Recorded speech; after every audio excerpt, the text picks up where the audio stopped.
Tingnan niyo si Snorlax. Ngayon, explore natin ang Pokemon Center Tokyo. The history of Pokemon. Naka-display lang. Cute. Gen 1, Gen 2. Remakes. Sorry. Gen 3, Gen 4. Yung generation na hindi ko pa nalalagay. Gen 4. Kaya bibili tayo ng Shining Pearl. Pero hindi dito sa Pokemon Center, syempre kasi expensive. Best remake, best gen sa DS. Lots of memories. Ito din, lots of memories din tong X and Y. Rinig ba ako? Lakas ng music? May gacha. Gacha. Tsaka yung kagaya sa Pokemon, sa USJ. Yung medallion, starters.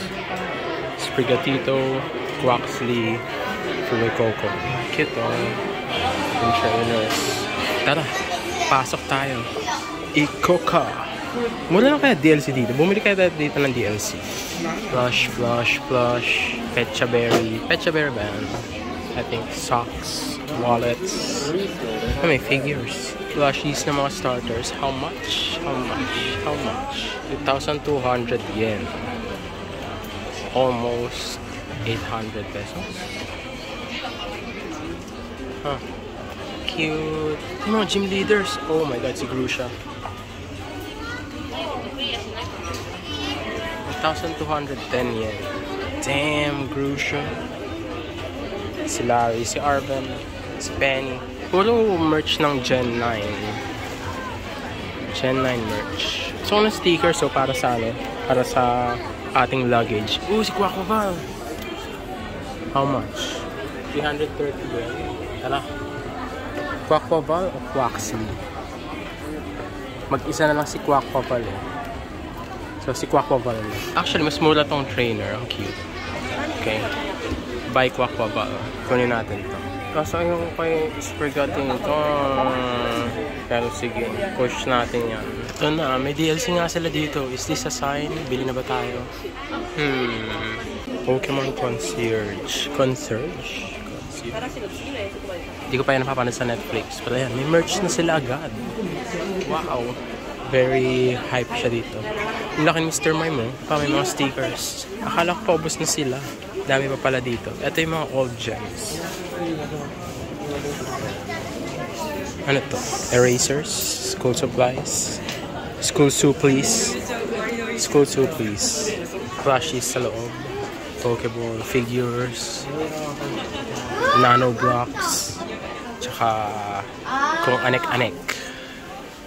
Uy, may wild Pokemon, Pikachu, ano na? Anong itsura yan? Pagod na yan. Wala pang nabibili. Sticker lang. Bibili ka ba? Uy. Meron pa dito mga Brody Bells. Froakie. Si Oshawott. Bumili tayo nito. Sabo. 300 yen lang. Ganyan din ba siya kalaki? Ay, hindi. Mas maliit. Yung nabili natin. Gusto ko yun. Si Rockruff. Kaso wala tayong paglalagyan sa luggage. Pero ayan, ganyan na tayong size ng nabili nating Sobo.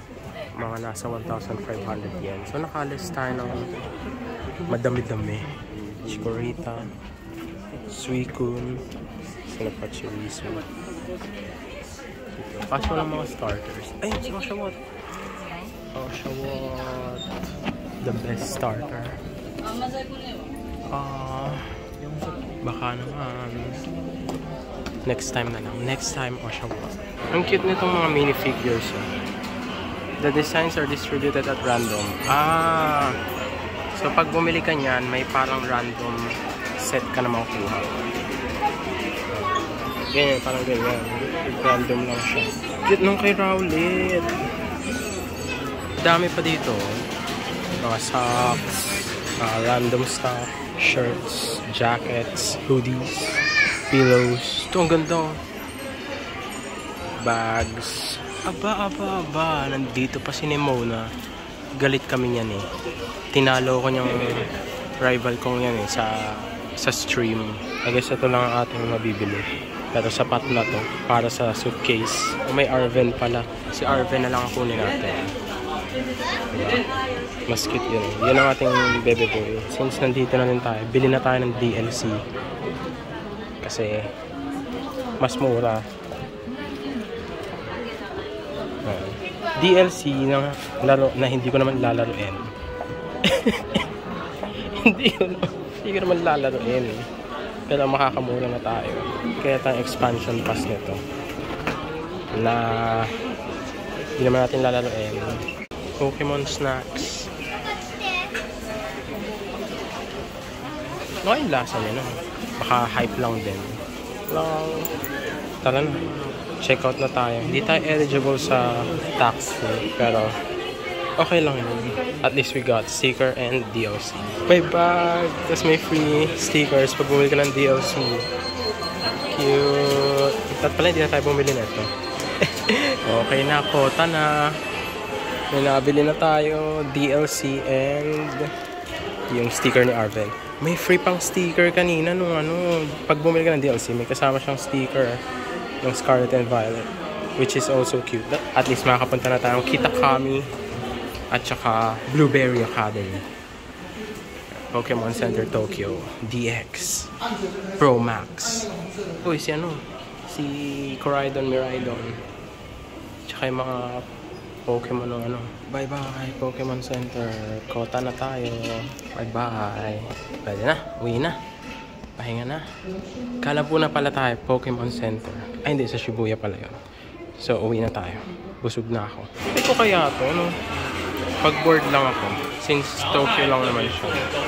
Lakad sa Tokyo. Pag may time tayo sa 14, gawin natin. Another book off. Check uli natin mga damit. Sana may denim jacket na mumurahin lang. Or kahit anong mumurahin lang. Or games. Itong meron. Second floor. Third floor. Fourth floor. Pokemon plush. Plush. Magkano siya? Medyo mahal. Figures. Uy, Sephiroth. Mas maganda pala yung amiibo. No, ba't ganyan itsura niya? Mahal talaga. Feeling ko brand new price to. Balik talaga tayo nakakano.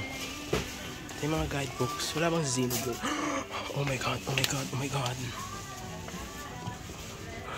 Pag ito 200 pesos lang. No! Shit. Ay, puro stats lang pala. Maganda yung art books. Biko camera. Amiibo Heaven. Ayun, may mga amiibo pa dun. Check natin kung may Sephiroth. Wala eh. Walang Final Fantasia. Wala. Ayan o. Super Mario Wonder. Naglalaro siya. Mga DLCs. Ayan pa rin. Full games. Ito, ang daming Pokemon o. Pokemon. 3,500 nga ang price talaga. Same lang. Pero wala akong makitang Xenoblade na DLC, hindi yung full game. Like yung Xenoblade DLC na nasa card. Wala. Mga Pokemon sa big camera.